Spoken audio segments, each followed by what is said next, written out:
Tough love for Turkey. The Republic of Turkey, a beautiful country, has been an ally of the West, but that alliance is in trouble. The eastern flank of the North Atlantic Treaty Organization may be at risk.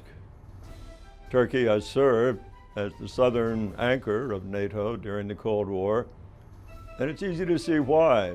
It is the land bridge from Asia to Europe and from the Mideast to Central Asia. Europe and Turkey need each other. More than 6 million Turks live in European economies. Turkey is also important because of the latest threat to civilization, terrorism. But Turkey is no longer a reliable ally in this war.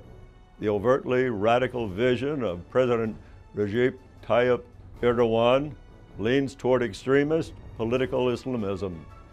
Recent events in Turkey are setting off alarms. The closing of all independent media, purges of pro-Western officials, and the tolerance of jihadist organizations.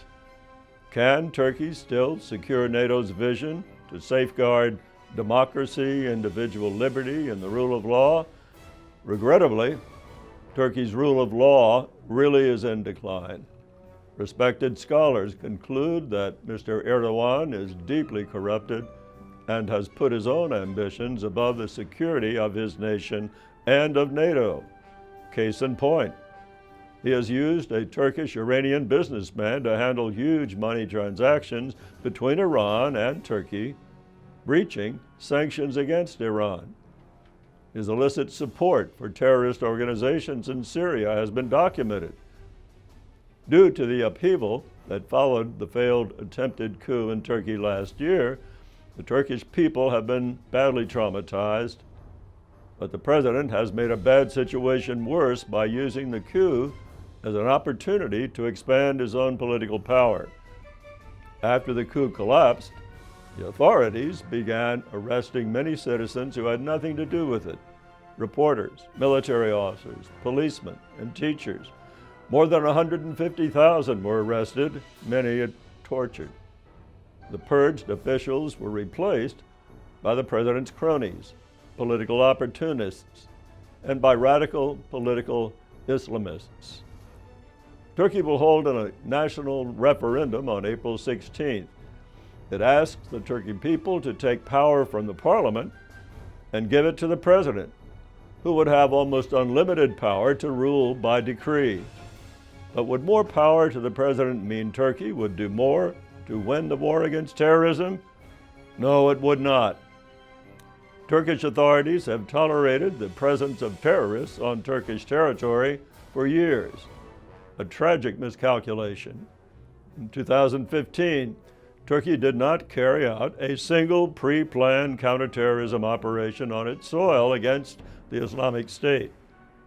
Turkish authorities recently discovered 100 Islamic State safe houses in Istanbul. The Islamic State infiltration is very, very severe. Even worse, thousands of Turkish and foreign Islamic State fighters in Syria and Iraq are expected to return to Turkey this year. President Erdogan has cooperated with the European Union, it's true, to slow down the flood of migration from Turkey to Europe. At least 5 million refugees are sheltering in Turkey. Yet he threatens to unleash millions of refugees into Europe. And there are other threats to Europe stemming from Turkey's instability. Turkey's civil war against the Kurds could get bigger due to the president's actions. Both the Kurdish Workers' Party and the newly emerged Islamic State are Turkey's enemies. Growing civil war could close the energy supply to Europe by shutting down oil and gas pipelines. Due to the prospect of a wider civil war, the arsenal of NATO's nuclear weapons at the base in Incirlik is in danger of being captured. More than 50 are rumored to be there. So what should the United States and NATO do to protect Western countries from a destabilized Turkey? We can look to the successful strategies of the Reagan administration for clues. President Reagan opted to stand firm against the threat of Soviet expansion, but at the same time, He reached behind the Iron Curtain to speak to people who were oppressed. The NATO alliance must engage the Turkish people and do three things. First, consider pursuing criminal charges against President Erdogan at the International Criminal Court in The Hague for his support for terrorists.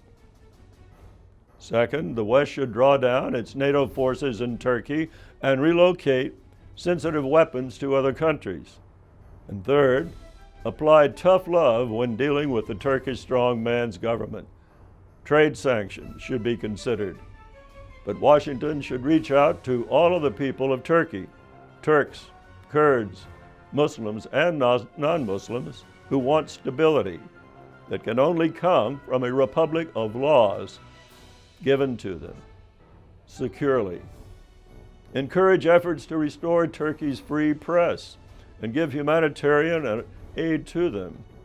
America desires to see Turkey become an economically strong partner, a partner that's at peace both at home and abroad. The Turks have been a wonderful ally for the American people. The fact is that Turkish people are resilient and Turkish democracy can flourish again. The United States must not enable a dictatorship, but help the Turkish people choose freedom, faith, and prosperity. With the wisdom of a constitutional government supporting its democracy and with good faith partners in NATO, the best days of Turkey are still ahead.